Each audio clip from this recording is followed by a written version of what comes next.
And we are live. What is good, y'all? We are back at it. We got episode 31 of your favorite boxing podcast, Catch and Counter.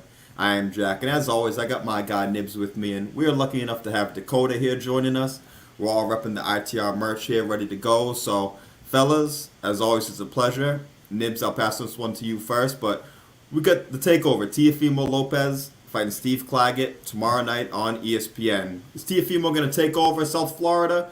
Do you think we could see an upset with Steve Claggett in there? What are your thoughts just on kind of this matchup that we got coming on tomorrow night?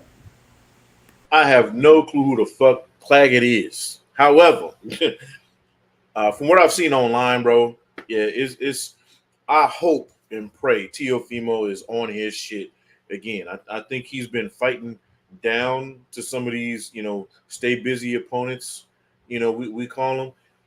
I hope he's back on his Showtime shit. I hope he's back on his grind. He didn't put all that other shit behind him, and we get the old Teofimo because he's primed for it. I hope we get a banger from him, and then we get the fights we really want to see next. But that's my prediction. You know what I'm saying. I really don't know the Claggett guy too well, so I'm thinking fourth round knockout, bro. That's me. Dakota, I know you've seen a little bit of Claggett. I've seen a bit of him too, but what are your thoughts just on him matching up against Teofimo here? I don't hate this fight, bro. And we saw Steve do a really great interview with our guy Corey Erdman, and I see a poise in his demeanor. I think that he's mentally as ready as he can be for this moment. When you go down his record, there's a little more than meets the eye on that. He's split 2 fights with Evie Ulissi. He got a win over Petros Ananyan, who was the first guy to beat Subriel Matias. So there's some fights on there that if you know what you're looking at, there's a little more than meets the eye.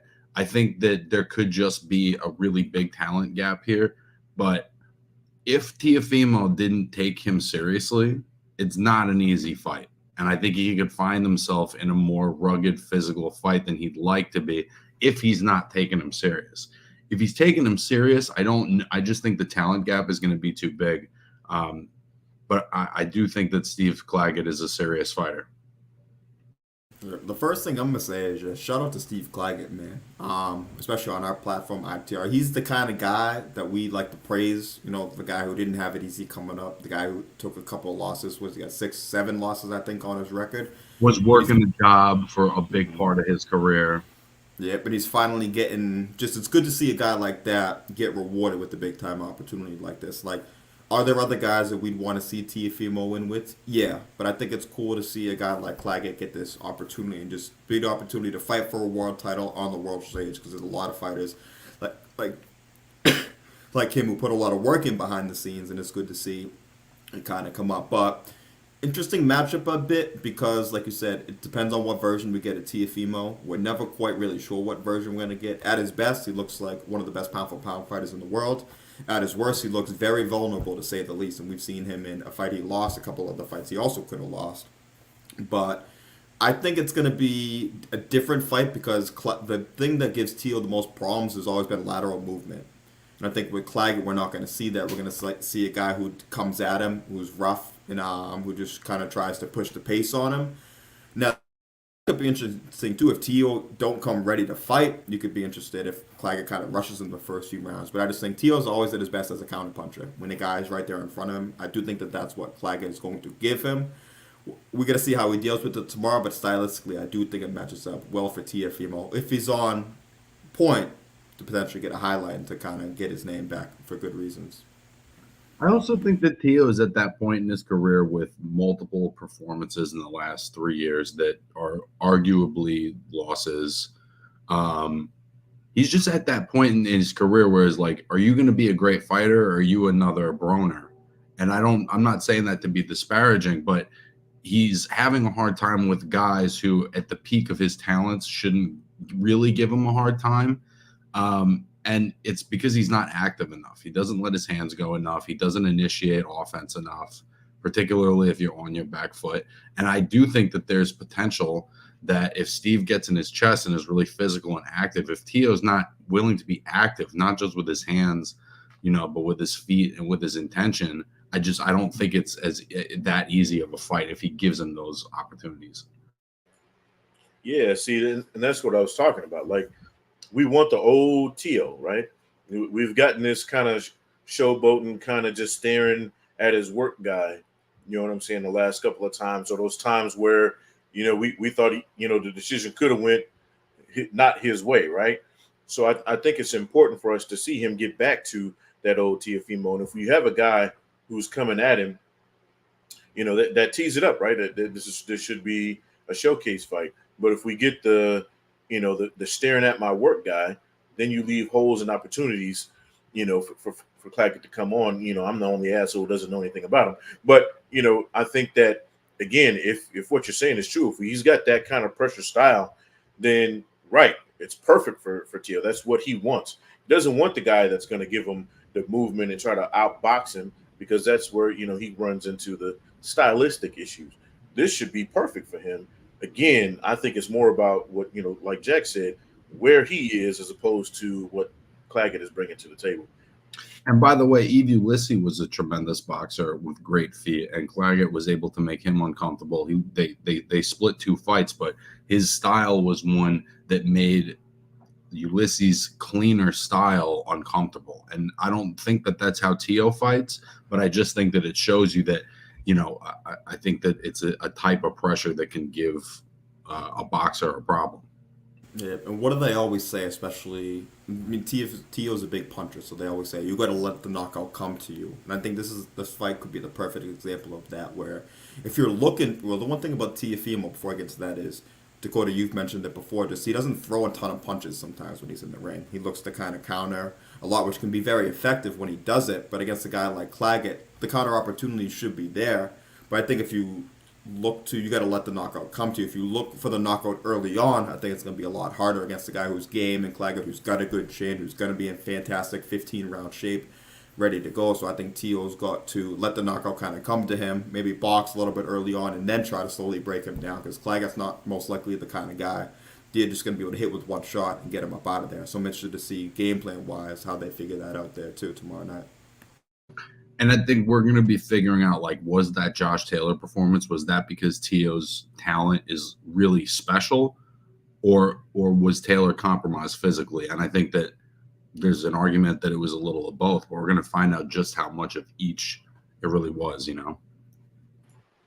I think another thing, too, that comes into play, again, I mentioned before, is he really past all the bullshit personally he's had to deal with? You know what I'm saying? I think people underestimate how much that really does carry into the ring. You look at, Deontay Wilder, you look at all these guys who, have personal shit going on at some of the most critical times that they're fighting. You know what I mean? It affects you. It people can say it doesn't, these guys are warriors and all that, but they're still human, right? And Teo, he's had probably the most shit out of anybody to deal with, and was still actually coming in and performing. Hats off to him for that. So I think, again, if he's not only physically back to himself, but emotionally and mentally back to, in a good space, we could be in for a special night, bro. But here's the other thing too, Nebs, right? Is it's like, to be a great fighter, you really have to be able to conduct yourself and do shit that normal people can't do. Alexander Usyk and Lomachenko have been in a war, and it's not affecting their performances. I'm sure that Teofimo Lopez has a lot going on in his life, but there's not bombs from a foreign country flying over his house. So it's not to disparage him. It's just that the greats find that way to lock in, and he just hasn't shown that thing.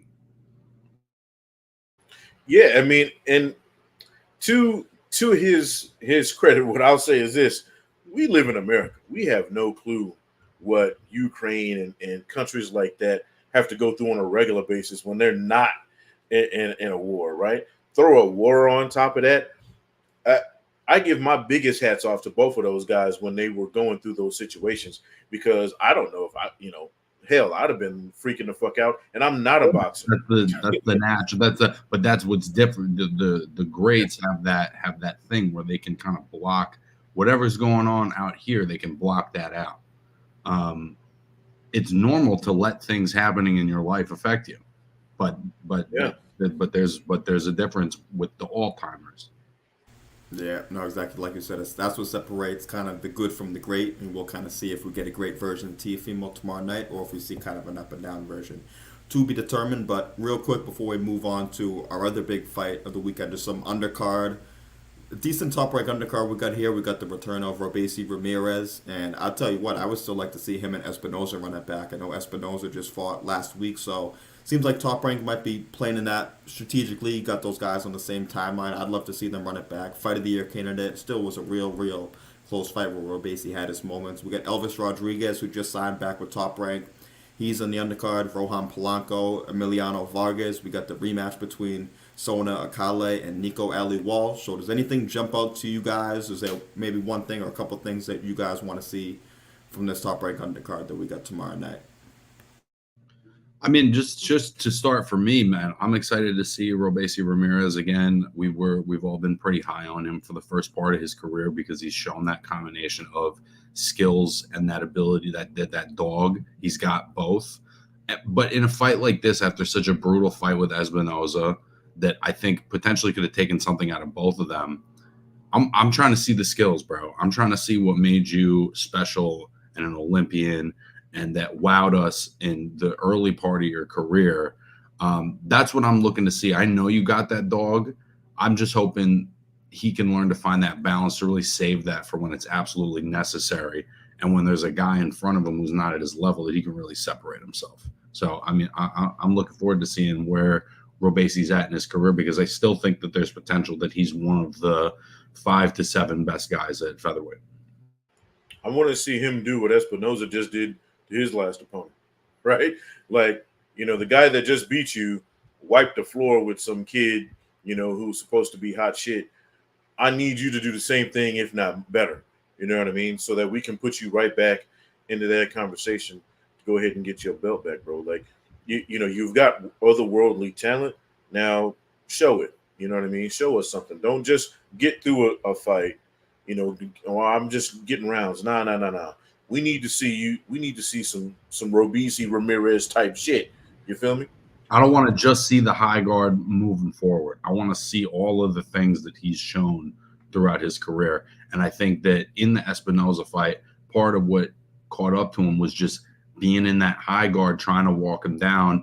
And I know that the guy's big and tall, but it's like there's a skill set there that can get you to the inside that's not just high guard move forward. Yeah, but I want to see that, and I also want to see him use that right hand a little more too. When he throws, he can throw a sharp jab. He's got a good check hook with it too. The left hand is dynamite. I know we've seen that, but I think to be too reliant on that in the high guard, like you said, can kind of come back to bite him. But shit, I mean, you mentioned him being one of the top 5, 7 guys. I think there's still a good chance that he's the number 2 guy, and he just lost to Espinoza, who was the number 1 guy, and they'd have a rematch again to see who is quote unquote the king of the featherweight division. So that is certainly an interesting fight. Good little undercard for topping that we got here, but moving forward to what we got is the fight of the weekend. Now, the little guys don't get as much credit as they deserve sometimes, but this is clearly a fight that I think deserves all that and then some. We got Jesse Bam Bam Rodriguez in against Juan Estrada, the future Hall of Famer, Juan Francisco Estrada. So, Nibs, I'll pose this to you first. El Gallo Estrada, is he getting enough respect in this fight? Because it seems like people are talking about it as, and I love Bam as much as the next guy, but they talk about, it's a passing of the torch fight, almost a foregone conclusion that Bam's going to wipe Gallo. I don't know if I see that.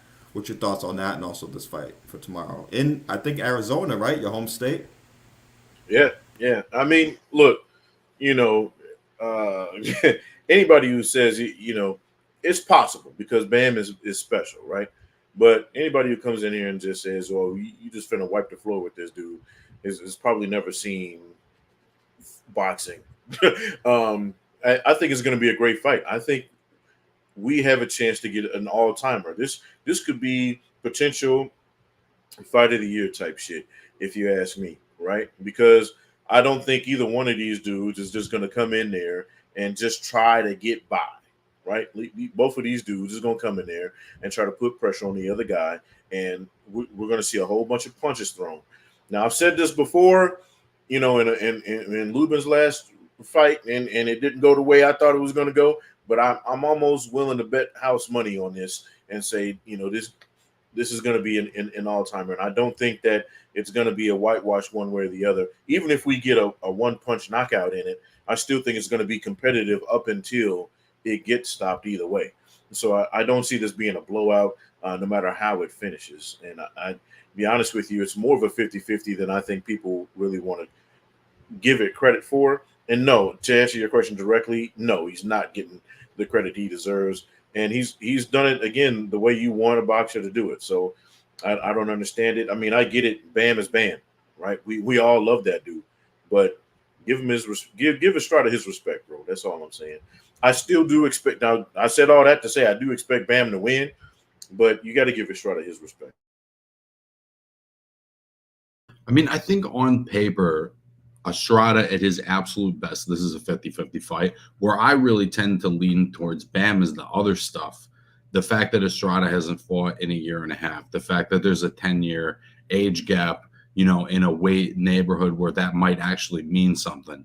The fact that Estrada's got 47 fights and there's been some tough ones in there, as good of a defense as he has, you know, he's done 36 rounds with Chocolatito Gonzalez. You know, that's a lot to ask of any fighter. But there's also potential that the time off has served him and prevented him from getting burnt out. So I think that it's, to me, if you're real boxing, you know your boxing, you know that this is actually one of the most important fights in the sport right now, because you have two guys that are probably in the pound for pound conversation, getting in the ring with each other. You got one guy who's, I would say, definitely a Hall of Famer whenever he decides to call it, against another guy that I think could potentially be like a generational type talent at the lower weights. I'm actually very excited for this one, to be honest. And if you're Estrada, right? Like what is it that you have to lose, right? Like, you know what I mean? If you're him, you're going shit. You know, even if I'm competitive in a loss in this, it does. A lot of older champions wouldn't take this fight, bro. A lot of older champions wouldn't take this fight. Wouldn't give the young guy his shot, you know? Yeah, I like what you mentioned, Dakota, too, because that's the way I was looking at the layoff, where I think it's actually a benefit to Gaio with all the tough fights that he's been in. I think getting this time off to kind of, as long as he's going about it, and he seems like he's a professional. Other guys, you might have to worry about how they deal with the time off, but I don't think he's going out and killing his body and partying and doing those kind of things. I do think that he's resting his body up, but also making sure that he's ready to go. You got to wonder if a guy like that could overtrain for a fight like this. You'd hope that he doesn't kind of leave it all in the gym. Find it out tomorrow, but like you said, big pound for pound implications in this fight. The thing about Estrada too is that he seems to always get up for the big fights. We saw the fight before, in between the second and third Chocolatito fight, he had the fight with Arhi Cortez where he won, but he kind of didn't look like the same guy, and that made me and a lot of people say, okay, and Chocolatito should have won the second fight. He's gonna kind of roll him in the third fight, and that ain't what happened at all. Estrada took the third fight, so it seems like anytime you can count a guy that people count a guy like Gaio out, he always comes back to prove people wrong. Now, I'm not sure if he's going to prove people wrong and beat Bam, but I do think he does make it a very, very competitive fight. We could get an Inoue Donaire type of fight, you know, where Estrada really shows why he's an all-timer, because even at 34, 35 years old, he's able to get in with the best young fight, one of the best young fighters in boxing, and give him hell. That's as good as a win, I would say, at a certain point in your career. Yeah, it could, like you said, it could be one of the best performances for him in a loss. That's a fact too. Like I said, in a loss, it could still be a very impressive performance from Estrada. And for me, though, I just think that Bam is peaking at the right time. I think that, look at the resume he's building up. He just beat Sonny Edwards, who on this undercard too. But Sonny Edwards doesn't get enough credit for how good of a boxer he is. I think he's already beaten Sorungasai. He's beaten Quadras. He's beaten a few other more unheralded but young up-and-coming guys. So Bam's putting together a pretty solid resume. Estrada would be the feather in the cap at this point. It's such a great style matchup, too, where you got Dan Canobio for CompuBox put this out there. But Bam is number one in boxing with a 49% power connect rate. And Estrada throws 74 punches per round, which is the seventh most in all of boxing. So you got the activity and the come forwardness of Estrada against Bam with his accuracy, his angles, his ability to switch. I think that makes it for a fantastic fight. And I do think that Bam Rodriguez pulls it out in a tougher fight than expected, but I think we either see a decision or I think we could maybe see him stop Estrada later on in the fight. And these are tough fights. Like, look, I know that Sorongvasai was older, but he's taken tough fights for a kid in his early 20s. These were the kinds of fights that we've been calling for a lot of the other stars in boxing, namely Tank Davis, just because he fought recently. But these generational type fights, right? These fights that really, give us timestamps in our lives where it's like, wow, the two best guys got in the ring that night. And Bam is giving us those moments. And when he's gotten those opportunities, he's really shined. So I think he's a super impressive kid, bro. This is one of those fights where even if you didn't want Bam to fight Estrada, you wanted him to fight somebody else. You're really happy that he's fighting Estrada as opposed to some, taxi cab driver, right? Like, this is one of those fights we're going to be talking about years later, talking about this the fight I needed to see that I didn't even know I needed to see. Like, this is going to be, like Dakota said, this could be, one of those very important fights when you look at the current landscape of boxing, right? If Estrada wins this, go ahead, stamp his ticket. Don't even worry about voting. He'll be in the Hall of Fame, period. If he loses a competitive all-out, all-time fight, go ahead and stamp him out, put him, you know what I mean? If Bam comes in here and completely annihilates Estrada, when that tells us exactly what we thought we knew about Bam in the first place. It's a win-win for everybody as far as I'm concerned, bro. And by the way, the winner of this fight is legitimately a top 10 pound-for-pound guy, like, unarguably. Yeah, I think both have arguments now. I already got Bam, I think like 7th or 8th in mine right now. 7, 8, 9, 10 range somewhere in there, but I think a win completely certifies the winner of this one in that conversation for sure. But we got Jeff from Bourbon and Boxing as well in the chat, along with Hybrid asking, what are your thoughts on Sonny Edwards being on the undercard? So for me, first of all, I like Sonny Edwards too. Just he's kind of a character I think we need in the sport. I think it's been cool to see how he's dealt with his loss. I mean, obviously, we all know he wanted to win, but he's kind of been upfront about it, say, Bam was the better guy. They trained a little bit together before this fight, so I think he's been mature about just going about the way taking his first kind of loss. He's in against Adrian Curiel, who some people might not know, but he actually had a knockout win last year over Shinga. He then lost the rematch, but that was a hell of a one-punch knockout. Not known as a puncher, but had a big knockout in that fight. Any concerns that you guys have about Sonny Edwards coming back in what some people think is a 50-50 fight? To me, I think that speaks to just kind of the kind of fights that he wants. He knows a win in a fight like this can put him right back in the mix for another title shot. I think he could still beat anybody besides Bam Rodriguez if he's at 112 or if he's at 115. He's definitely an interesting fight. Nibs, I'll go to you first. What are your thoughts on seeing Sonny Edwards back in here? So this is a fight that's kind of tricky for Sonny, right? Because Curiel is one of those guys, like you said, he's not known for knocking people out. He gets a knockout in his, in his previous win, and he's not a guy where you can say, okay, well, he does just this one thing. Like he can give Sonny some problems, but it's a fight Sonny should win, in my opinion, right? But I think it's a fun fight, bro. Like I like it. Like it's usually I won't tune in to these smaller cards until later on, but I'm intrigued to see what happens because I want to see Sonny get back on track and get back into a conversation. I think you're right. I think he's good for the sport of boxing if he's winning. I also think it's going to be interesting because Curiel is a 108-pounder. I know everybody thinks 4 pounds. It's almost even bigger a deal at that low of a weight. So I think that's the advantage for Edwards. It's like, look, I'm the guy that's been here my whole career. You're not just going to come up here in your first fight and beat me. I was just a champ. At the end of the day, he fought, like we've been talking about, a generational talent. He gave him a pretty good fight. He just wasn't quite at that level. But because he's a real fighter, he wants to take a real fight to come back. Absolutely, and shoot, I think that if Bam is moved up to 115, if Sonny is going to stay at 112, he's flirted with moved up and flirted with moving down to 108, but shit, at 112, I think Sonny Edwards still might be the best guy available. If he were to fight a guy like Julio Cesar Martinez, I think I would pick Sonny Edwards to win that fight. I know I would pick him to win that fight. So I'm interested to see him kind of jump back in the swing of things like we'll this. We'll have to wait for that one, though, Jack, because Martinez just got a suspension for PED. That is true. Not that I ever thought that fight was going to happen regardless, but like I said, we would have to definitely wait for that a little bit. But good to see Sonny Edwards back in the ring tomorrow night. But we'll move on now. We got some interesting news coming out. It's been rumored for a little bit. Some more reporting, kind of more official reporting came out this week that Mario El Azteca Barrios potentially could be fighting Manny Pacquiao in the fall for Barrios' WBC welterweight title. Now, there's a lot kind of going into this fight. It hasn't been confirmed or signed. It's not on BoxRec, anything like that, but it does seem like if I was a betting man, I would bet that this fight does take place later on this year.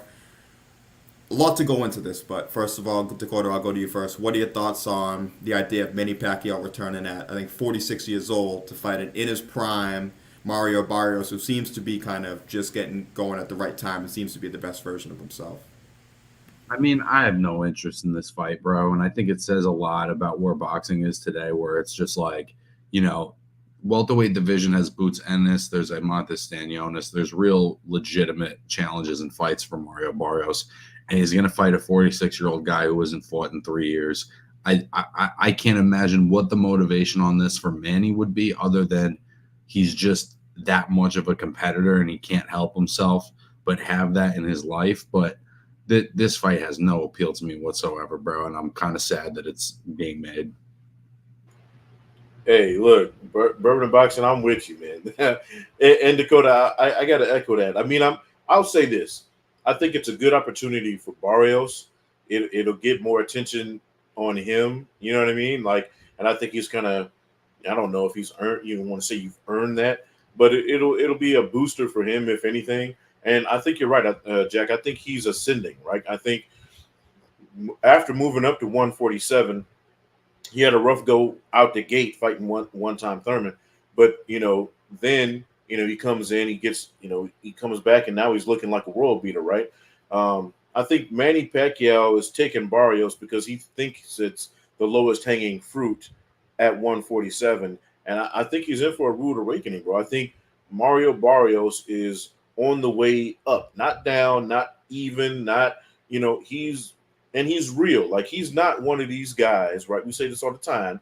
He's not one of these guys that's just going to come in, know the assignment, get his check, and go home. Mario Barrios is going to be 10 toes down and try to get Manny Pacquiao out of there, because if he knocks Manny Pacquiao out or blows Manny Pacquiao out in a wide decision, you know what that's going to do for his career, whether we like the fight or not. But I just wonder, I do think a lot of people will look at it and go, oh, he beat a 46-year-old Manny who hadn't been active.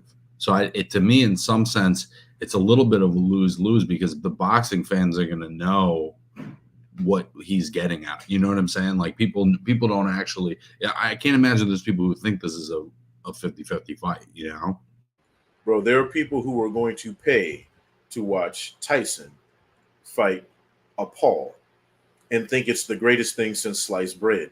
We're not okay, let me say this. Guys like us, yes, we're gonna say, oh, well, you beat more, you beat a dude who's 46 years old. Fuck, it ain't fought in how many years. The casual fans are gonna love this shit. And I think that's who he's gonna win over more than, and his bank account's gonna look a little bit nicer. So I'm not against it for that, but I'm against it for the fact that it doesn't really do anything for Mario Barrios other than give him a nice name on his ledger at the end of the day. Yeah, and so particularly in light of Crowley and Boots getting, I think, canceled or at least rescheduled, Boots Ennis needs an opponent. Like, look, I know that it's risky to take hard fights like that against other talented guys, but those are the kinds of fights that really build your legacy, not getting an all-timer to come out of retirement. Yeah, and I know Boots actually they did announce that he's going to fight David Avanesian on July 13th still. So for a replacement opponent, not the worst kind of thing. Do I think Avanesian will beat Boots? No, but I'm kind of cool with that as a last-second placement. Would I like Barrios and Boots better? For sure. Yeah, but even looking at this fight, I think it's, in one way, it's kind of a no-brainer for both guys.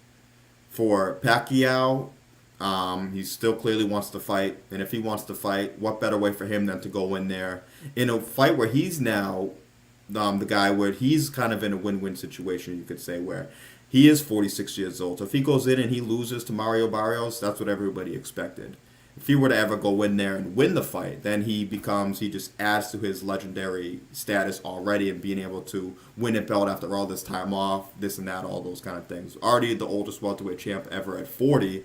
You go to do it at 45, 46, I think that adds a little more because you're beating a legit guy in Barrios. And for Mario, I think that, just think about how big it would be for his star power. We already saw what it did. Not that Ugas became a household name or anything, but what that win did to him. It got him the Spence fight, and it got a good amount of traction on Ugas's name enough that even when Barrios beat Ugas still, even Ugas had already lost to Spencer, was still, well, Barrios just beat the guy who did beat Pacquiao before. So I think that for Barrios, in growing his name, and a guy who's becoming not a mainstream star, but in boxing is becoming a pretty good, respected name, like I said, for taking the Tank fight, for taking the Keith Thurman fight, for taking all these good fights and learning with each loss. But I think that interesting to see, like I said, what kind of credit would he get for this? I'm not too sure, but I think for Barrios and for Pacquiao, I can see why both guys did take the fight. Now, for me, am I going to be interested in the fight when it comes up? Absolutely, I will be. Maybe for the wrong reasons, but I want to see, okay, if this fight does happen, what version of Manny Pacquiao do we get in there?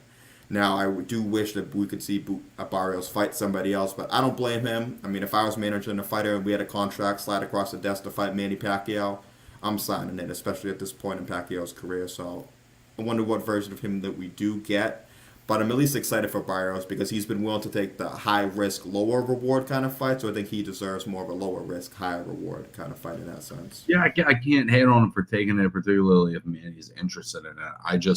We saw in the Ugas fight, bro, Manny can't pull the trigger the same way that he once could, and his athleticism and being just sort of a freak of nature was such a part of his identity as a fighter. And I can't see how this goes well for him. I'd like to see Barrios get a clean, good win out of this, and then him and Boots meet later on. Like, I'm okay with them not fighting on short notice because I think a Barrios Ugas fight, you want to give both guys their respect, give them both full good camps, and give us the best version of that fight we can get. So I'm okay with them both kind of take. I hate to say that Manny Pacquiao is a tune-up for anybody, but give them both tune-up fights, and then give us a big event either later in the year or early next year. I'm good with that as long as you're fighting each other at some point. I'm cool with it. But again, here's the other slick side of that, right? We all thought Manny Pacquiao was over the hill against Thurman. We thought he had no chance against Thurman, and look what he did there. He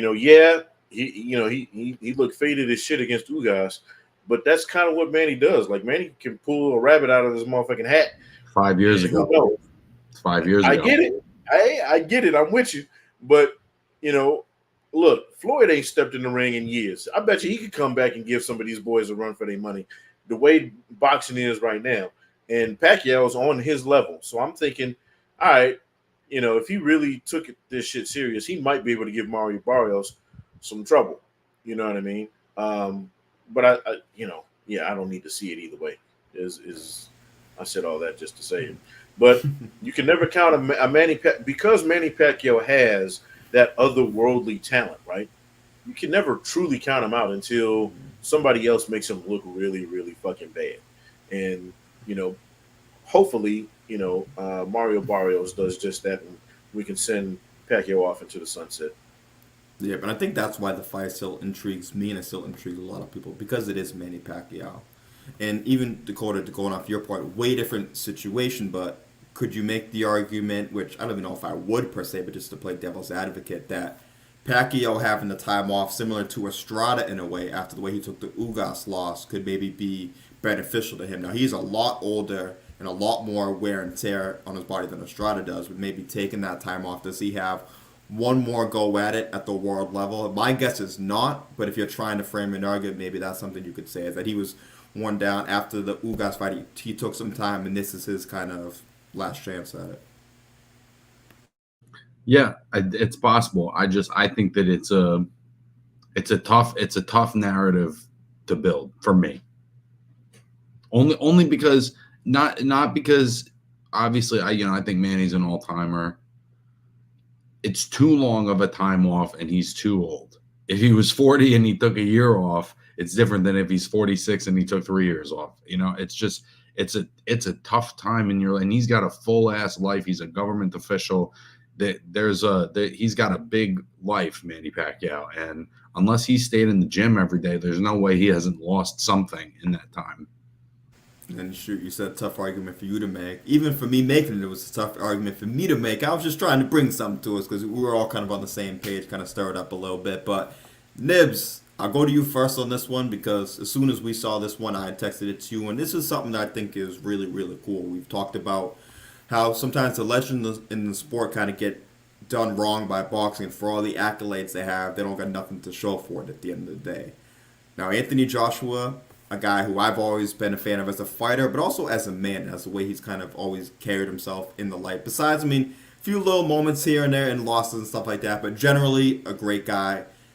He is reportedly looking to team up to build a care home for retired boxers, which I think could have some unbelievable long-term positive effects in the sport. I think we see a lot of these guys. It's easier now because they're able to manage their money and look at how guys in the past did it. But I think that you're still going to see guys who fight nowadays who end up going broke later on. So I think this is a great thing to see, especially with the dangers in boxing. You can lose your life anytime you step in there. The brain injuries, CTE, and stuff like that is a real deal. So, Nibs, what are your thoughts on Anthony Joshua kind of proposing this? And also, what do you think this could do in the long run, in the short term for boxing?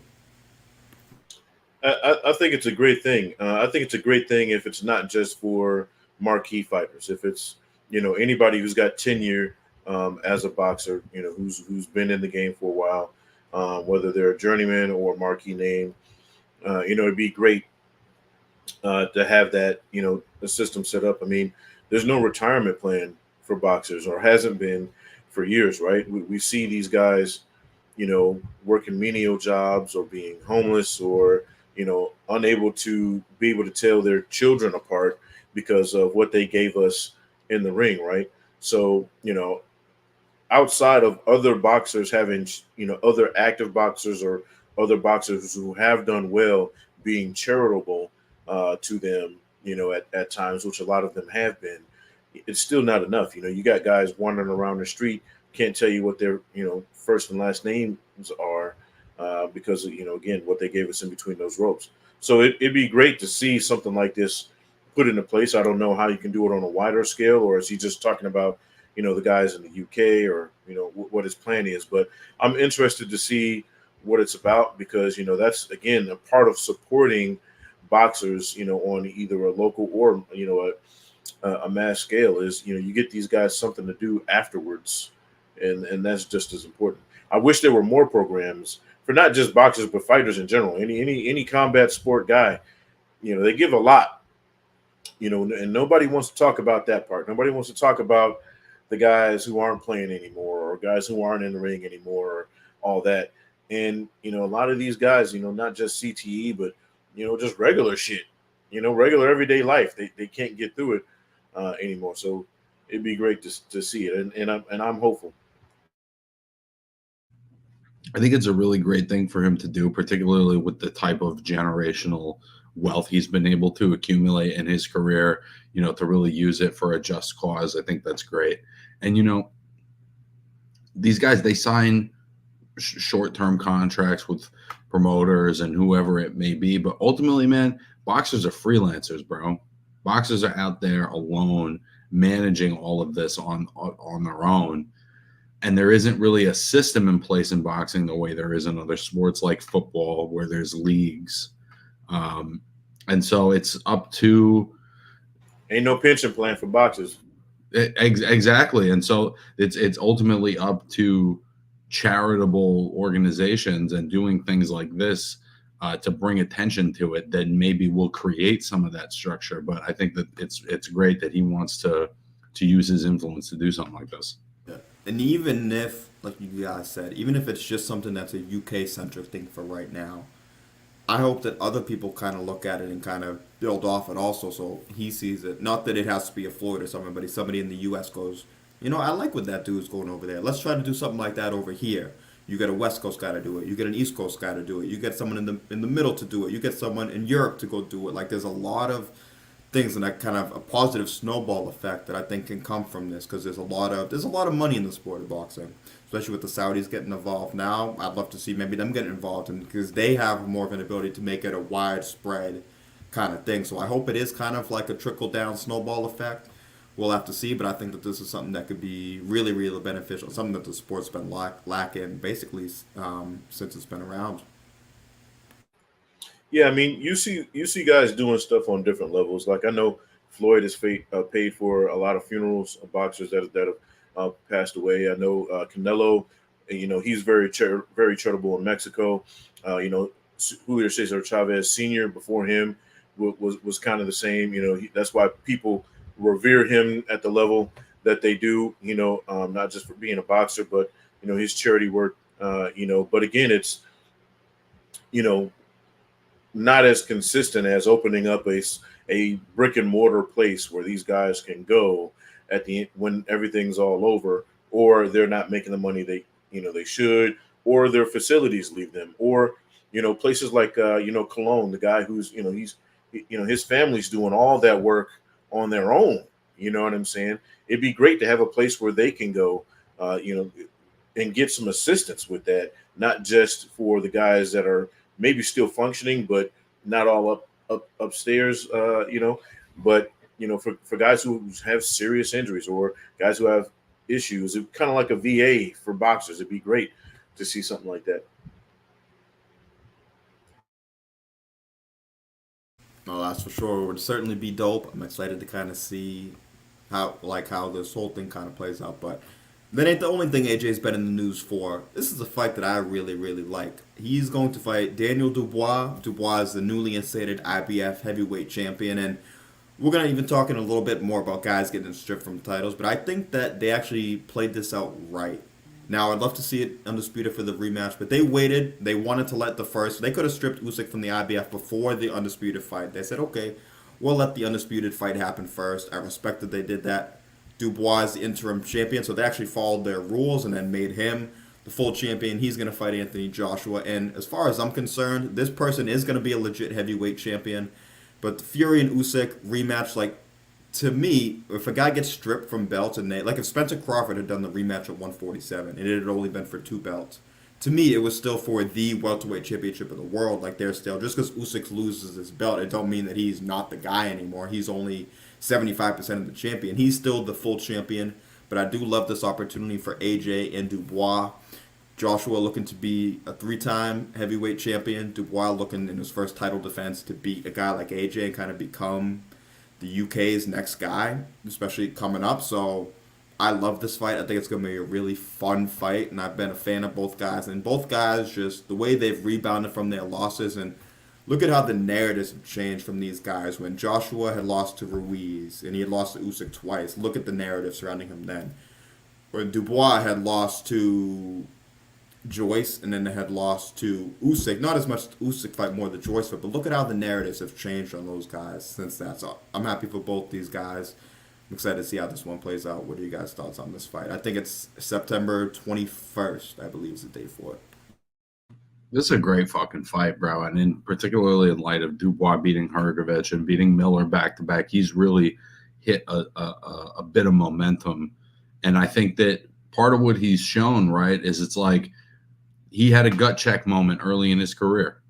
And I think to say that a guy doesn't have heart because he can't fight with a broken eye socket, I think it's just really special if you can fight with a broken eye socket. I don't think it's a statement about, oh, you don't have balls or whatever if you can't finish a fight against a big heavyweight, with a broken orbital bone. So I think he's shown resilience. He's shown that he can make tweaks in his approach and in his skill. And for Joshua, honestly, I thought against Wallin, he looked about as good as he's ever looked in his whole career. I mean, I feel like I'm in some ways, I'm a little surprised at how he's been able to find this new sort of chapter in his career. So it's like, if you had made this fight 3 years ago, it's 2 guys who are very vulnerable. And now it's, I think, legitimately 2 of the best heavyweights out. I mean, look, Anthony Joshua had a really good fight with the champion in the division, right? He got caught slipping, in his loss earlier, when he lost all the belts.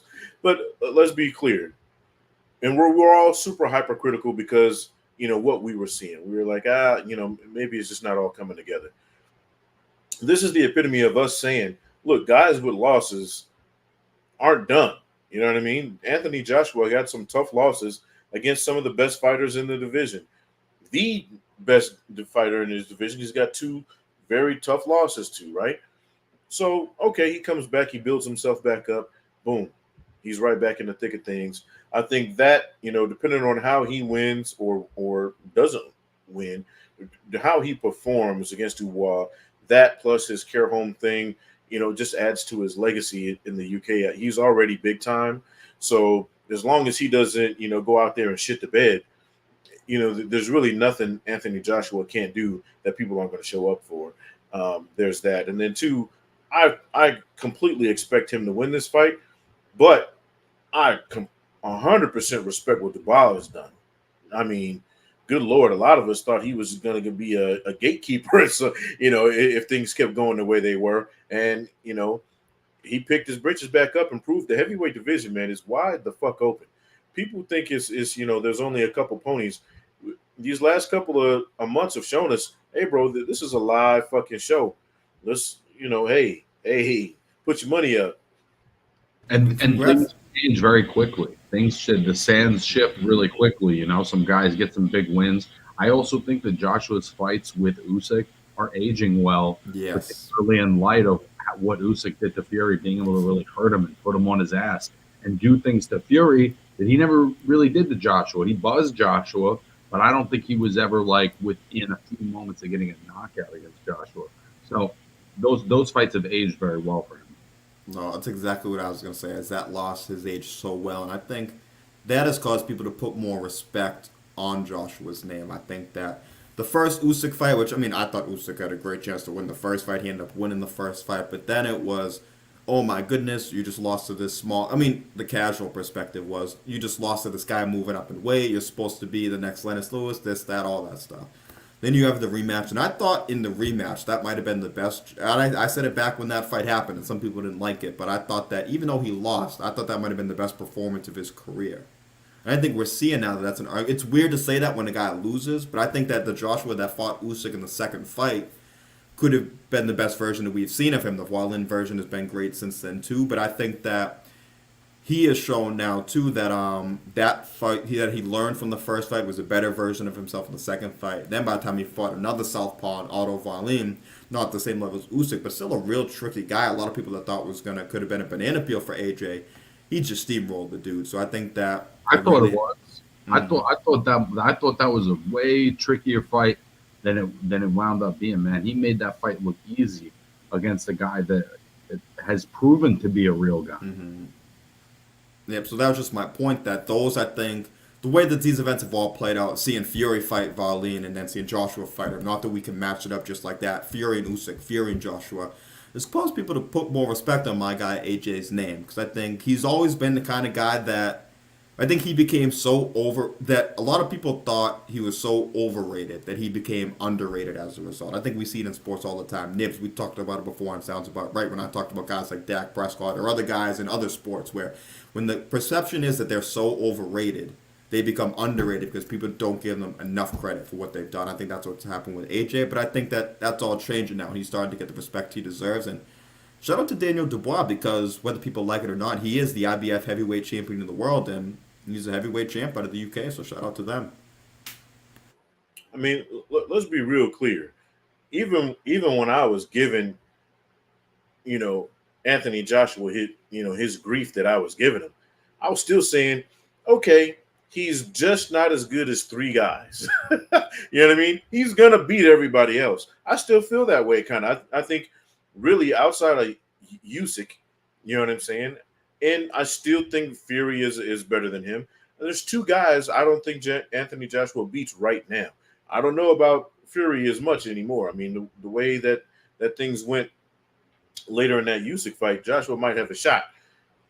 Think about how huge that would be anyway. But you look at Anthony Joshua and what he does well and what he's gotten better at. You could be saying he wins, depending on how this fight with Dubois goes, he could be right back in the picture again to get another shot at the title, depending on who wins, later on down the road with Usyk and Fury when they run it back, which I'm sure they will. So, he could be right. If Fury wins, of course we'll get the trilogy, and all that. But, Joshua could be right there for another belt as soon as that shit opens up. And people love a comeback, bro. So it's like, you've had some losses, you've been down, but look at how he's coming back too. hey, bro, it's almost like you couldn't build this shit any better. Who would have thought even, I don't know, 10 months ago that we'd all be talking about like Joshua might beat Fury right now? Who would have thought we'd be saying that? I mean, things have shifted. Not me. It's really pretty crazy, and I think it's a lot of a credit to Joshua for really staying with it, you know. And I don't want to say he's been consistent, but he's had that stick to itness where he does kind of find a way to get the job done, and he has gotten a little better over time since the Ruiz fight. It's like we haven't quite gotten what we want from him until the last couple of fights, but it's been this incremental progress. And I think Fury, you know, not really being as serious of an athlete, despite having, I would say, substantially more natural talent than Joshua, has kind of led them to this place where they're maybe a little bit on the same level right now. Absolutely, and shoot, I would love to see. We don't like to sometimes pick a side, but I would love to see Anthony and Joshua clip Tyson Fury if they fought. Man, I'll tell you that right now. I'd love to see it. Just he's the example of just doing everything the right way. Let's talk about talent. Hard work beats talent when talent fails to work hard. I think if those two match up, we could see something like that kind of pair. And you could say the same thing about Dubois, right? Dakota just said. I mean, both of these guys have almost identical stories when it comes to making this comeback. So it's one of those things where no matter who wins this fight, you're rooting for the loser also at the end of the day. Like if Dubois comes in there and catches Joshua with a lucky shot, you're still going to be rooting for Joshua because of what he's built up and what he's going to do with his, you know, his career. And he's another guy. He's got a following where people are going to root for him no matter what he does in his career. So I'm down, bro. I think this is a great fight, and I think both of these guys are going to have careers long after this fight anyway. So Yeah. we'll see. I want to touch on this real quick before we move on to our last topic. So Jeff is saying needs to see AJ still be the top guy. So the rebuild is nice, but the guys he's fighting on for the Ngannou fight, I think I agree 1,000%. He's saying we talk about Valine, but outside of Fury, what did he actually do? So Valine doesn't have the greatest of resumes. I think from a stylistic perspective, people thought he would give AJ problems. But right before the AJ fight, he did beat Murat Gassiev. I know Gassiev was a cruiserweight moving up to heavyweight, but he's a big guy, and I thought that was... He felt he dealt with a lot of pressure in that fight, so that was a win that did still impress me. I know Gassiev's not the biggest name for some of the casual fans out there, and he's a guy moving up to heavyweight. But to me, I thought that was a good win. I think that, I mean, I guess the perfect thing I can say, Jeff, is that we're going to see this. I don't know what your thought is on Dubois, but at least this will kind of be, even if you haven't got the answer you're looking for, it seems like September 21st, you shall be getting your answer one way or another. And by the way, shout out to Daniel Dubois for being like 25 years old. I don't think people calculate. This is a young guy in his mid-20s. When he fought Joe Joyce, I think he was 20 or 21 years old. So this has been such a fast learning process for him that's taken him to a point now where he's a legitimate championship level contender who maybe even still has some upside. Mm-hmm. Yeah, that's what I'm saying. I think that no matter what happens, both of these guys are going to be fighting for a little while. You know what I'm saying? Like this isn't going to be, okay, the loser goes home and we never hear from him again. I think this is great for both of their careers. And to that point, nobody was knocking on Waleem's door to fight him either. He's one of those guys, because he's a higher risk, lower reward kind of guy, right? Because he has all the skills to potentially beat you, but if you lose to him, it's almost devastating to you. So I think he's not necessarily a boogeyman, but he's a guy nobody was really wanting to fight because he is a high level guy. He's probably at this point like a B level. I hate to give him a gatekeeper already, but he's still high level, decent guy. Yeah, and to go off that, I do think that this is more of a must-win for Joshua than it is Dubois, because I think we've already seen Dubois. He ain't expected to win this fight, so if he were to put up a good effort, a lot younger. Yeah, a lot younger too, so a lot more upset. So for AJ, not that it's his career is over if he loses this fight, but I think for him as a champion, trying to be a three-time champion, I think this is his best bet for it, and I think that his mindset should be that it is a must-win, even if it's for his career, he can still make. I mean, he could make money, and he could lose 4 more times and still make big money fighting. Bottom line is, I think for him as a prize fighter, I think that this is a very big fight for his career, and I do think that. I mean, he's a professional, so I think he realizes that too. At this point for him, because of the Ruiz performances, everyone's a must-win for him if it's not against an Usyk or a Fury, because ultimately those are the fights he's trying to get to. So anything outside of that for him is a must-win at this point.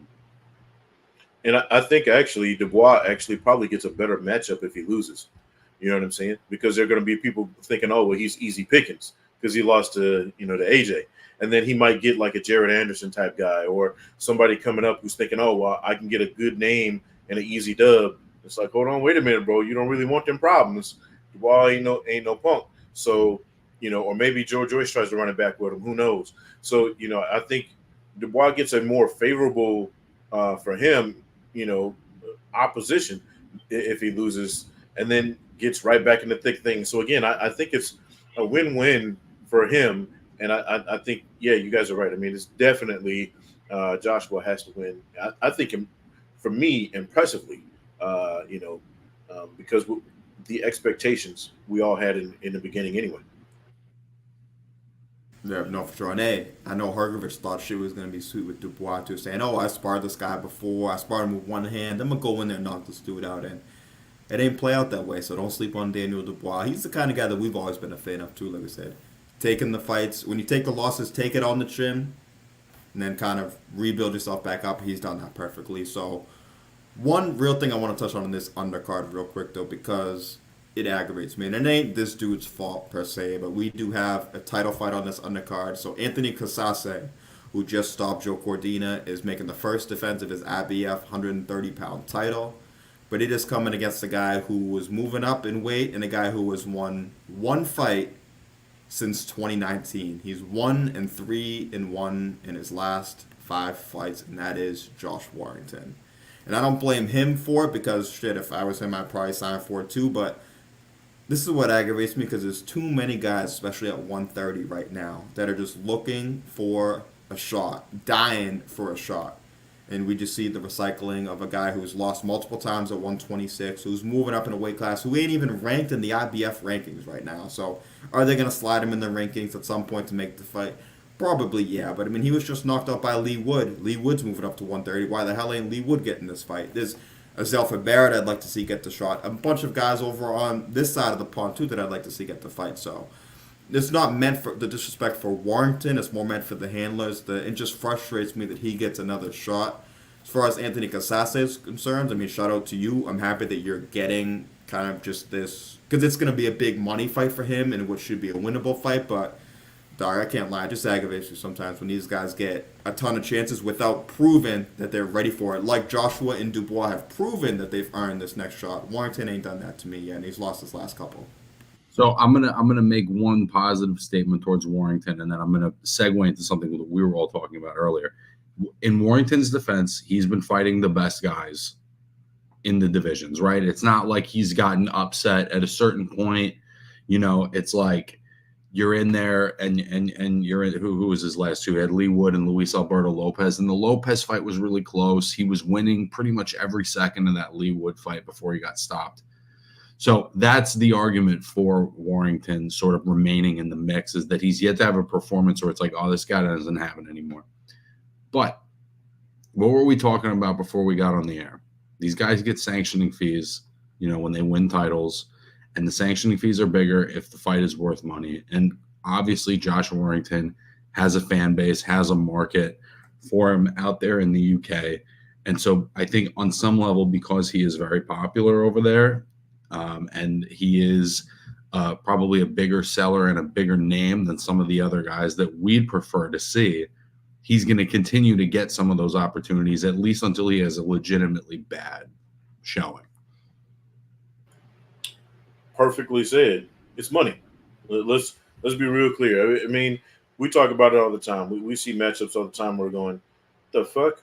And then we have to think about it. And it's like, well, like you said, money, right? Warrington is going to put asses in the seats. He's going, he's that big check, right? For the champ also. So and Cody, I couldn't have said it any better. He's getting more of those sanctioning fees covered because he's fighting Josh fucking Warrington. Yeah, 3% of a million is more than 3% of 100,000. You know what I'm saying? And there is a reason he's popular, right? He's very exciting, but that reality remains, you know, that even though he's had some losses, he's still going to get people to show up, and you know, not every fighter can say that. And here's the thing too, right? As much as we hate to admit it, he could still fucking win the fight. Like, you know, Josh Warrington isn't a throwaway fighter at this point, even if he loses, which I don't know. I'm up in the air on it. But, you know, if he loses this fight, nobody was really expecting you to win anyway. You know what I mean? So it doesn't really hurt his career. He'll probably get another title fight after that. You know, who knows? But he's not a throwaway fighter. He's going to be an exciting guy. Like you said, he was winning pretty much the entire fight before he got stopped in his last outing.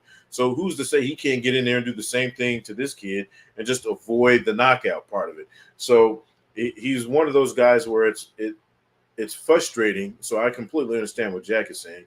But again, to Dakota's point, it's frustrating because he's going to come in there to fight. He's got a big following, and it's more money. And, you know, until somebody else comes in, we're stuck with it. He's also had the only close fight with Lopez in this whole run. I mean, Lopez is stopping guys. He's really hurting guys. I think the Joet fight was competitive too, but besides that, I'd agree. Sure. I think his fight with Joet was a sleeper also. It totally was. I think that one was a legitimately flip a coin fight, though, Warrington and Lopez. That was really like, I'm not sure about this one. I felt like Lopez has edged or dominated, you know, every fight he's been in on this run, and Warrington gave him a hell of a night. And like we always talk about, your losses don't define you. But to Jack's point, if everything's fair, Josh Warrington is not at the front of the line right now, and I think that's really the issue. Yeah, that was just my thing. Is he still? Can he prove to be a world level guy and a world champion again? I think absolutely. I'm not even counting him out in this fight. Just that I think other guys don't get the benefit of the doubt he does, where they got to go win 2, 3, 4 fights. Shoot, my guy Abraham Nova just had a close fight with Andres Cortez, which a lot of people thought he won, but now he's going to go to the back of the line when a guy. He did win. He did win. He did win. Yeah. Oh. But even in that, like, then a guy like Warrington, who definitely lost his last couple of fights, is now able to move up in a weight class and then get a shot. So it's not just him, but it's guys like Henry LeBron, guys like Albert Bell, guys who have never gotten title shots. A guy like Mark Magsayo, who's moving up in weight. Those kind of guys who I think were more worthy of the shot. But hey, it's going to be an entertaining fight. Warrington always does come to fight, so I got to give him credit for that. But for Kasase, I hope he is training his forehead, though, because those headbutts are going to be coming. So I'd be careful of that. I hope he don't get cut from it. But all jokes aside, Warrington is an exciting guy, and I can see why he's got the fan base. I just had a problem with him getting this title shot. But hey, I hope he proves me wrong. I agree with you, Jack. We want things to be fair, and when they're not, and there's other guys that are maybe more worthy of that shot, we got to call it out. Look, to quote our man Nova, it's boxing. You know, if you want fair, get yourself a pig and go try to get a ribbon. that's the the only thing that's going to go that way. I mean, it's boxing, bro. I can't remember the last time the shit was fair. So it's one of those things where Warrington's going to probably continue to get some shit just because of what he's, again, to his credit, what he's done up to this point, right? I don't know if he's earned that much leeway, but he's put in some hard motherfucking roads. So I can't, again, like you said, I can't knock him for it. But yeah, I wish there was somebody else in there. So moving on to this last topic that we got, and I'm going to go on a little rant again here. So any pushback you guys have, feel free to push back as soon as I finish. But I got to that was a little bit of one, but this one I really got to get some stuff off my chest. But Devin the Dream Haney was just, he's named the WBC champion in recess now. So I believe Sandor Martin is going to fight Alberto Pacquiao. Pacquiao is now the WBC full champion because he was just the interim champion. Sandor Martin is number 1 mandatory. So that's a cool fight between two southpaw boxers.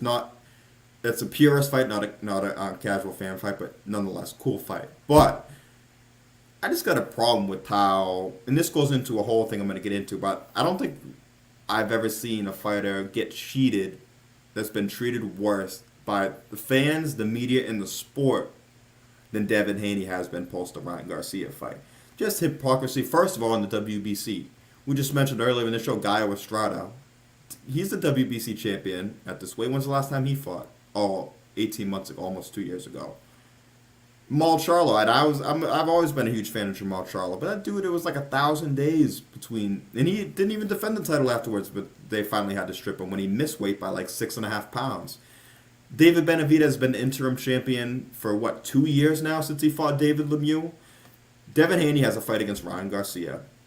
At first, it's okay, he lost the fight. We find out a lot more when it's that than he just lost the fight. He didn't even technically lose the fight now, so no contest.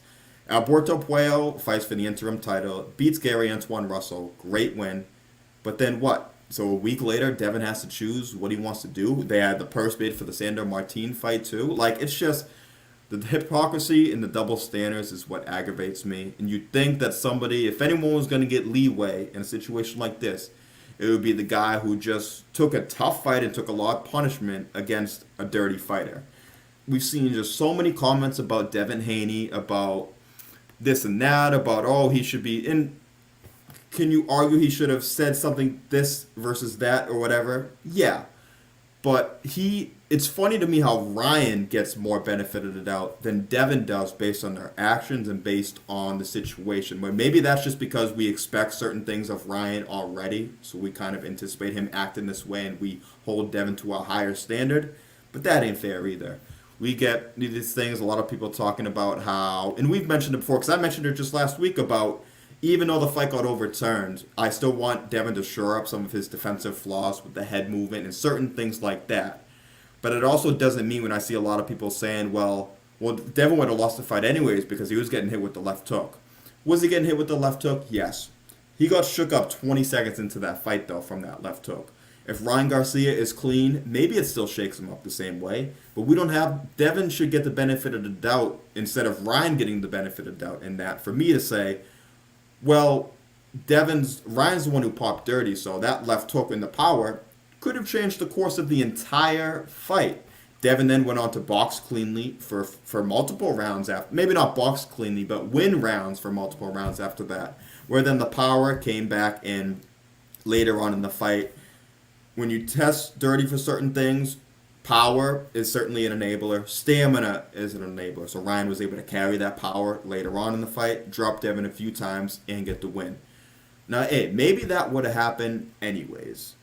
But we don't know that, and I don't understand why Ryan's getting the benefit of the doubt on social media and by other people, and Devin's not. And just, I didn't like the WBC's decision either, where Jamal Charlo, he had a lot going on with his family life. So if you want to give him some time to mentally prepare, that's cool.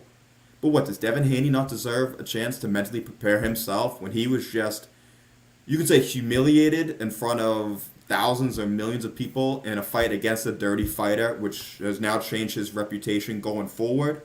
So that's something that aggravated me. I don't know if you guys agree, disagree, want to expand on that at all, but man, I just got a problem with the way that Devin's been treated just throughout this whole thing, and I just had to get that off my chest. Go ahead, Dakota. I think for me, just to start, I think that there absolutely is a double standard, and some of that goes into, right, a lot of Ryan Garcia's fans, quote unquote, are not boxing fans. They're Ryan Garcia fans from the internet, and so they'll watch a boxing match that includes Ryan Garcia, but the health of boxing, the state of the sport is not their concern. Their concern is Ryan Garcia. They don't know or care particularly that he missed weight by 3.5 pounds. They don't know or care particularly that, even if you want to make the argument that the amount of what was in his system had no effect on the fight, he's a multi-million-dollar athlete who's responsible for what's in his body. And by the way, I know it's tough sometimes, but information is important. This is what Osterine does, according to WebMD. It's a type of drug called the selective androgen receptor modulator. It's not approved by the FDA, but it's sometimes found in supplements. It attaches to proteins in the body, and when Osterine binds to these receptors, it tells muscles to grow. That's what Osterine does in men. So this is what was found in this athlete. And I do think that there's some irony to the fact that it seems like Devin is the one getting the heat. Now, I think part of why he's getting some of that heat is there's a way that he can move forward with his career and get justice in this, where it doesn't look like he's hyper fixating on a fight that is upsetting to him because he lost. So I think that him and his dad don't do themselves any favors in terms of the eyes of the public and with some of what they say and how they go about their business. But the system of boxing has allowed Ryan Garcia to go so far, and now he's only getting a year, suspension.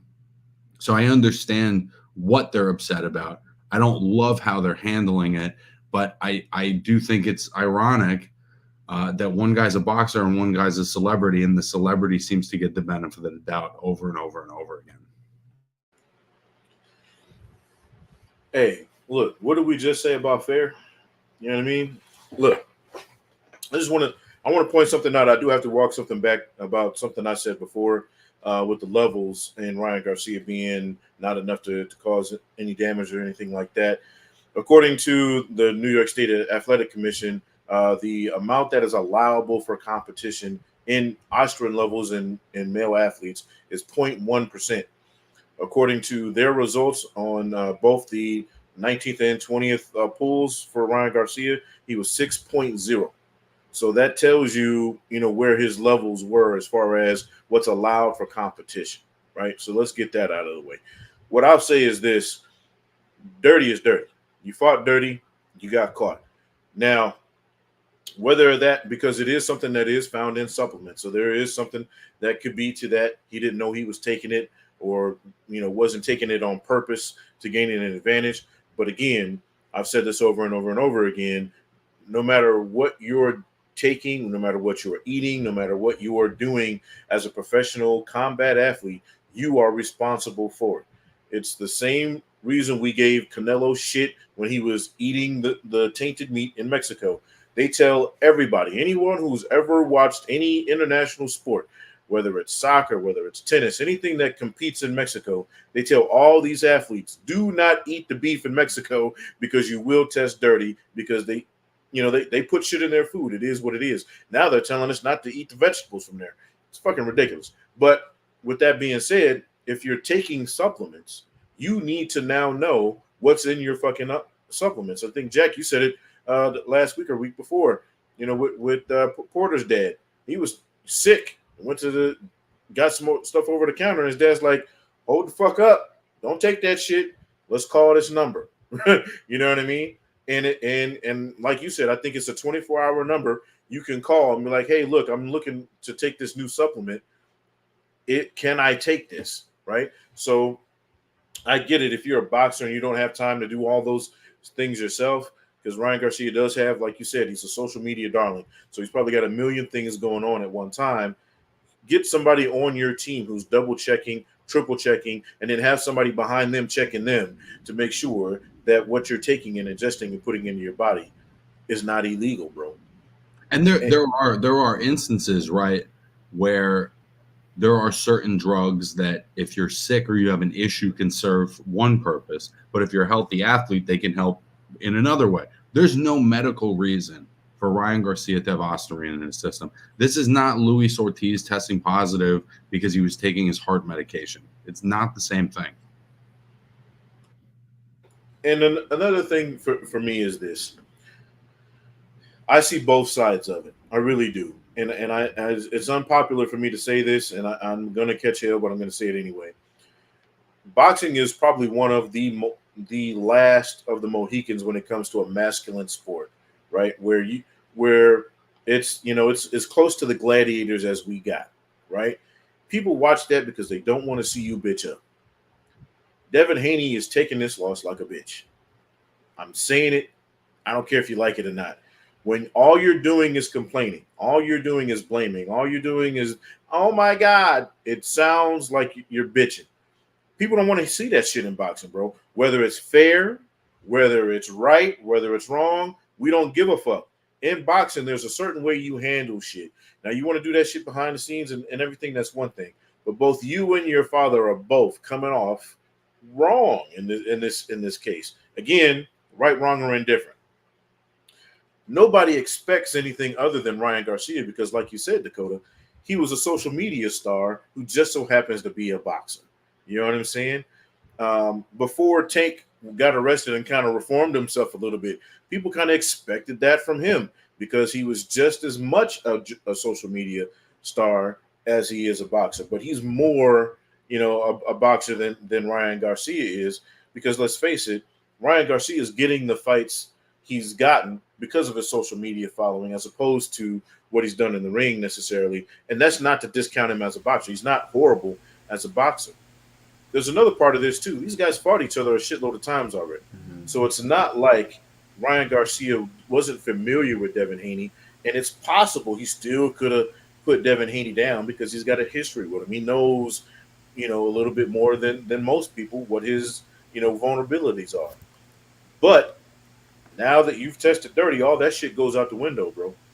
And I get it. Devin Haney's got a point, bro. We scratch it. Let's do it again. Let's make sure everybody's clean and give each other, give everybody the fight they really want. To add to your point, Nibs, if I there's a part of me in his position that would say, why would I ever do business with this man again? Mm-hmm. He's unreliable. He's not going to show up on weight. He's not going to be responsible for what's in his body. Why would I ever cut a check for him ever again in my life? And I think that in a lot of ways, that would be the best way for him to handle it and to move on to another meaningful, talented opponent, because there's plenty of them at that weight. And take your break if you need to, bro. Take that fucking break. He's a young guy. He's had 30-something fights already. Take your breaks. No, I'm not judging him for that. But I do agree with a little bit with what you're saying, where it's like that's not what we want to. We don't want to see litigation champions. If you got to get that done to get justice, go get it done. But I do agree with that to some extent. Yeah, and I think that's fair too. But I think the thing I look at with this, and Jeff's also saying, do we think Ryan could take a fight at Saudi or the UK? I don't think. I mean, Saudi, whoever knows. But I think that the UK will honor the suspensions. Yeah, that's what I was going to say, is I think that most people would, knowing how big of a name and how crazy this story's gotten, I think that they would pass the time. But hey, Saudi money, you never really know what they're going to do with it. So we shall see on that. But, what was I just going to say? As it relates to Haney, and as we were saying, but he did also say that, it was on Ariel Helwani's thing today, but that he does want to get it back, and he does want to have a rematch. And he does want to get it back in blood, so to speak. And a lot of things people were saying is, oh, look at what Cotto did against Margarito. He came back and he got it back in blood, acting as if they fought 2 weeks later again. They don't realize that this is a long, drawn-out process. Cotto had fights in between. And also, Devin, I hope this ain't the case, but the elephant in the room still is he ever going to be the same from this fight? We saw what his draw looked like. We saw the punishment that he took from seemed to be an enhanced version of Ryan Garcia. Can he physically and mentally come back from all that? And I'm hoping he does. And he's got the support system around him to think he can come back from that. But we're not even sure about that. I mean, even as good as Cotto was after the fact, a lot of people will say that he lost a piece of himself in that ring in the first Margarito fight. He came back and had won belts and stuff. It was never that same dude. So I wonder if that happens. To me, there's a difference, though, Jack. And I'm not trying to cut you off, but I just did. But there's a difference between taking and I hate 100%. There's a difference between Osterin levels being higher and somebody coming in with literal bricks in their gloves, bro. That's what he was doing. That's a whole different kind of thing. What's the guy Luis something or other who Louis Resto? Who damn near killed a kid in the ring, ended his fucking career as far as we knew it. That's way different. That's taking a weapon, literal weapon, into the ring with you. So I get it, but I think it's a little different. Mm-hmm. But I think cheaters is just as bad. Yeah, and I think it's definitely different. For me, I was looking at the perspective of the outlook on this, saying that Cotto got it back in blood. Devin should want the same thing, and I agree with that. And I guess my point on that was that the Cotto fight didn't happen right away after. And I guess if you can say that Cotto like will 5 years in between, right? That's exactly my point. And people saying that Devin should just do what Cotto did. It's like, well, how do we know that he's not doing that? Like, just because we live in such a present time where we don't think about the long term in a lot of things with social media and shit now. But that's just the point that I want to bring, not to compare them, but just to say, okay, people said, oh, just do what Cotto did. It's like, well, guys, he's most likely on his way to doing it. You don't just snap your fingers and recover and get back to a fight like that. But The other thing too is just go back to the benefit of the doubt. Like when we talk about the PEDs, like people will say, "Oh, like Ryan would have won the fight anyways," but they won't then say, "Oh, maybe Devin would have taken the shots better" or stuff like that. But also, you see these reports come out, and the report has been debunked. But you can see things without sources. Ryan also already claimed when the first test came out that, "Oh, I don't take any supplements," and then it was, "Oh no, this guy gave me that supplement. Oh, it was from this supplement." So of course we never really know what to trust with him because at first he didn't take supplements, then it was from this, or then that got debunked. Oh no, it was this guy. Throw this guy under the bus. All those things kind of happened, but there was a news report that came out, which it wasn't real, but that Devin Haney wanted to remove the footage from DAZN from the fight. So just another thing that's gone viral. People who don't even know about boxing asking me about like, what the hell is Devin doing? Why is he asking for this? DAZN already came out and said that that did not happen. He did not ask for the highlights on YouTube to be removed. So I think just it's gone so far out with misinformation and shit like that where I don't even blame the casual fan because they don't know. I get people coming to me asking, well, why is he asking for this, doing all this? So we can debate on the ways they would do it. I mean, they didn't ask for the YouTube things to get released, but I think any of us, if we felt we were cheated, would go about it like we would all look for the fight to get overturned. I don't know why that got criticized at all. Everyone would ask for that. If they want to look for legal things, so be it. If they want to have the rematch eventually, that's what I'd love to see too. But to me, it's just been crazy about how this whole thing has played out and how Devin has gotten a lot of the blame when none of this is really his fault at the end of the day, I guess. Well, but that's also internet culture, Jack. Like people will use misinformation if it supports their worldview on basically anything that they're fanatical about. So for people that, and I think particularly younger people, I don't think we're talking about 50-year-old men that are defending Ryan Garcia on the internet. I think that these are young men who see him as something that they would like to emulate. And so I think that it doesn't really matter if something's true or not. If it validates how they feel or their perspective on Ryan, they're going to go with it. I mean, look, it's, we talked about this before, right? The internet people don't forget because they'll go get the receipts. You were talking all this shit about how much superior you were to Ryan Garcia before the fight. You basically said there's no way, no matter. I think he actually did say he could have somebody else in there with him. I'm still beat him. Just talking that shit. And we all know what that is, right? But then people will use that against you. The hyperbole that you give before the fight. Say, well, you said you was this. You said there was no way. You said all that. Now you're crying like a little girl. It, like you said, it's the internet culture of things, right? And before people jump in my DMs, I hate this shit. But I'm gonna tell you, my stance is really clear. He cheated. Ryan Garcia, you cheated. I don't give a fuck what you say. I don't care what Devin Haney is saying, to be honest with you.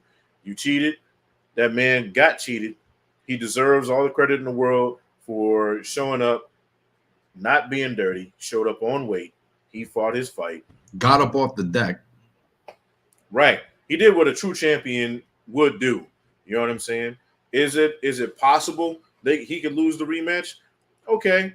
But you know what, Ryan Garcia, at this point, the only way you can really get any justification in my mind is show up on weight, show up clean, and beat the man. If you're saying you didn't need all those advantages, show up and do it. We'll see. I just think he has so many options that to move on from it just seems like I really would not. I would go out of my way not to do business with Ryan Garcia. And so for me, when I see Devin in the position he's in, he's gotten his record reinstated, but he can make money fighting Teofimo Lopez. He can make money fighting Tank Davis. And there's an argument that he's got less of a chance with Tank, but he's in any of those fights. And I think that winning is what makes this all go away. Mm-hmm. And ultimately, it's Ryan that's going to have a harder time getting people to put money behind him because he's such an unreliable human being. I just think that Devin can move on by winning. I think that's the solution. And one thing I'll say is I wouldn't care if Ryan or Devin and them said, fuck the Garcias and fuck them, we're not doing work with them either. I would have no problem with that. The problem is we talk about internet culture and the sensations and shit. People have already been saying that Devin has to fight him again. Which is, and it's funny how it's framed as Devin has to fight him again, not Ryan has to fight him again. But we already see that, and I don't even disagree with you, but to go to Nip's point too, is just from their perspective, is they'll say, oh, he's not fighting him again because he's scared, this and that. But the last thing I will say on this, because it's all bullshit at the end of the day, but Devin Haney tweeted out a couple days ago. Now, this is part of it where I think what he's saying is right. Now, you can argue, should he even give a fuck what any of us on Twitter say? No, honestly, he shouldn't care. But I don't think what he's saying is wrong. He was saying that because people have been calling him a bitch, this and that, all that kind of stuff. He's saying, listen, if I was a bitch, do you guys think I would have gotten up all those times and finished that 12-round fight? Now, is that something maybe he should have put out on Twitter? That's something people can debate, but he's not wrong about that. If he was as bitch-made as people claim he is he getting up in that 7th round?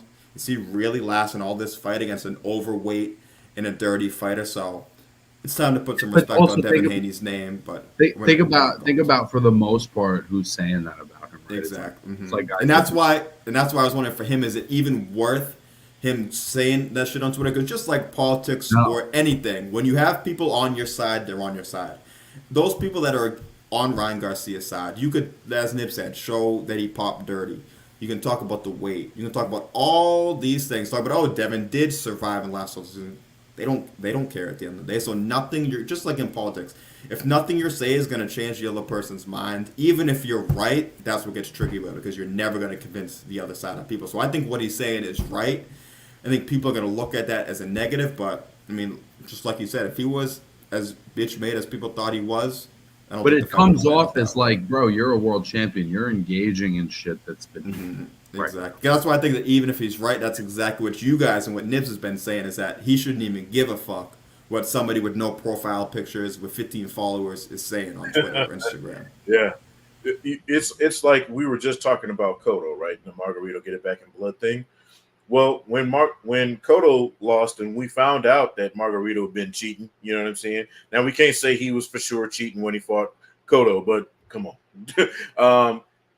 The difference is you didn't see Cotto talking about, hey, let me get my dub back. Let me get that L removed. You didn't see him going all this. He said, oh, I'm going to just whoop his ass. Imagine Miguel Cotto tweeting, Nibs. That would, you know. Yeah, I guess but that's the thing, though. The one thing with that also is...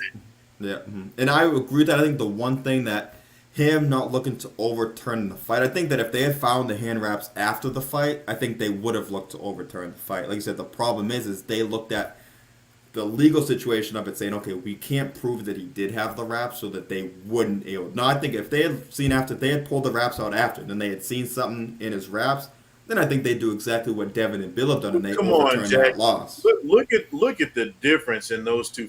The punches. The effect that Margarito's punches had on Cotto in the second fight are night and day. No, that's what I'm saying. No, I agree 100%. Yeah. But I'm saying just that because they can't prove in the first, and trust me, bro, I am with you 1,000% of the way. Just look at Cotto's face from the punches he took in that fight. Couldn't agree with you anymore. But the tough thing about overturning is because you can prove that Ryan cheated in the fight with Devin. You can't prove that that Margarito did in the Cotto fight, even though we all know he did. So I think that's what went into them not pushing as much for an overturn, because it had already happened, time had passed by, and you can't get on the stand and say, okay, he did this or that. It's more just an assumption, even if it's a pretty good assumption at the end of the day. I do think people kind of get wrapped up in the optics of it too, right? Because he got his ass whooped, you know what I'm saying? Even though we know the dude was cheating, you know, he took a bad one. Like, you know, that fight did not look good for Devin Haney. Yeah, he had his moments, but those knockdowns were serious, bro. So it was like, you know, I think people are overreacting to that part of it, but then forgetting the fact that the dude who knocked him down tested 30. I think that's how convenient this all is that, yeah, Ryan Garcia looked like a world beater, but he was also, you know, 60 times over the limit on something that he had, like Dakota said, had no fucking bit. There's no reason at all you should be taking that shit. And it's been on the list for 10 fucking years. It's not like you didn't know. It's not like they put that shit on right before the fight, bro. It's been on the list. And what's his name? Pop dirty for it before. But this is, again, the culture we live in, and this is what people are going to say and do. And, yeah, I mean, Devin Haney's right. It's also what makes somebody like Daniel Dubois so refreshing. We don't see nothing of this guy on the internet, and he's fighting the best of the best every 4 fucking months, and he's the same age as these guys. So it just makes you appreciate, those types of fighters more. Absolutely, and that's why I do hope that, because we don't know how Devin is going to deal with this physically and mentally coming back from, even if it's not a loss now. Those memories of him still being on the cameras are all still there, and I'm sure he still thinks about them more times than he'll probably admit, more than anybody would admit. I'm sure he's thinking about those moments still. And is he going to be able to now regroup and give us, like I said, because he's been willing to give us, he gave us a Lomachenko fight when he probably should have moved up in weight. He moved up, he fought Regis. Yeah, Kambosos wasn't great, but he got 2 undisputed title fights. He fought a bunch of these guys too, so he's proven to give us those great fights, and I just hope he's not been cheated out of an opportunity to give us a bunch more of those great fights and be at his best for those fights also. I do want to say this, though. One thing, people make a big issue about the 3 pounds. I just want to point out that Devin Haney was actually heavier on fight night than Ryan Garcia was. So I think that's more of a unprofessionalism thing on Ryan Garcia's part. The point is about weight cutting. The point is about Devin had to push himself those last 3.5 pounds, which are by far the hardest. I mean, you're spitting into a bucket. He had to do that and Ryan didn't. It's not really about the number on the scale. It's about what goes into your camp and what do you have to give in camp that the other guy didn't. 100%. And I'm also a little surprised, which I haven't seen the official weights on that, but Ryan, to me, did just look so much bigger in the ring. And maybe that is part of the enhancement, which they make you look so much bigger in there too, but he did look like the bigger guy. But nonetheless, we got a long way to go before this shit is all resolved. Hopefully we see a rematch. And for my sake, I'm not going to lie, I hope Devin Haney beats Ryan Garcia clean. Or if Ryan Garcia was clean in the first fight, maybe he can prove that he can beat him again. We shall see. But that I just don't want to see Devin Haney wait. I don't want him sitting out that year. I want to get back in the ring, bro. I'm not saying, like Dakota said, take a little break. You've earned that. But I don't want to see you sitting on the sidelines for a whole, let's face it, he's got a year suspension plus however long it takes for the next fight to be made. Give me an interim fight in there, please. No, I agree with that. I'd like to, I know Jack Catterall is fighting Regis, which is a cool fight. We don't have time to get into that right now, but if like Jack Catterall to win that fight a Jack Catterall, fight a Pacquiao, fight a Sandor Martin, a guy who's going to test your mental abilities in there, but a guy who doesn't maybe have the one Matias just lost fight him. Well, and put it this way, I think Devin will beat Matias, but maybe that's the kind of fight you don't want to give him straight off the bat. Now, I think Devin could actually look awesome in that fight, and it could be a great thing for him, but maybe you want to give him another guy who boxes like him, so who can test his mind, but also you're not as worried about can he take the punches back, or you can see can he take the punches, but not with as much danger as some of those other guys will get. That also would have been the beauty though of just taking the fight with Sandor Martin, because I think it's a tactically challenging fight, but it's not physically a dangerous fight for him. And yeah, you're not going to make the same amount of money to fight every guy. I just think it would have been a real easy way for him to say, hey, look, I'm a true pro. I'm like some people. I'm going to take my mandatory. I'm going to handle business. But that's not what he's doing. Yeah, and shoot, we can even argue, like I said, we can even argue about the fact that he's getting the mandatory down his back this fast, but that's a whole nother conversation for a whole nother day. Appreciate all y'all that have been in the chat. We got Bourbon and Boxing, we got Hybrid, we got a bunch of you guys that have been watching too, so we appreciate all y'all as always. I probably shouldn't wait till an hour and a half in, but if you do want to hit the like button, we do appreciate it. We don't sit on here, we don't beg for stuff like that, but we would appreciate that. If you're watching this far in, let's be real, you enjoy what you're watching. You would have clicked off a damn long time ago if you didn't like what you were listening to. So shout out to ITR Boxing. We appreciate all you guys. Dakota, we appreciate having you on, and Nibs. Yes, sir. Let's be real. I appreciate you as always. Thing that I love about this show is I'm not running a show. I really have great guys with me. It's a team effort that we have. It's not a host and then also his guys with them. It's 3 co-hosts up here. That's the beauty of the show. And there's only one way to end these shows. As we know, Bourbon and Boxing saying we got the Pro Box card. I'm interested to see. I think Lamont Roach is going to fight in a little bit. I do want to see that. But before we get there, Nibs, we know how we always end these things. Let's kind of give these people a little bit on why you should support local boxing, and especially we can tie those into a guy like Steve Claggett, who had been fight a lot on local shows, and now look where he is. So, floor is yours. Hey, look, if you can support a guy who was an internet sensation and got caught cheating, then you can support a guy that works down the street from you, right? There's a guy that works at the 7-Eleven. There's a guy that works construction. There's a guy that's emptying your trash cans, that's out there boxing as an additional way to feed his family and hopes that he can become something else. I say this all the time. If you support local boxing, you're supporting yourself, because you're not just supporting the guys who are getting in that ring. You're supporting the guys who are holding up the venues, the people working concessions, the people who are working to help promote that fight, a lot of times out of their own kindness of their own hearts, not even getting paid to do so. But you're helping them in the long run, right? And a lot of these guys, most probably 90% of these dudes you'll never see on TV. But you know what you will see the next time you see that dude at the Circle K, or the next time you see that guy moving your trash can, you see a big ass smile on his face because his town or his city showed up for him and supported him. And I guarantee you that goes just as long away as the money does, and in some cases even more.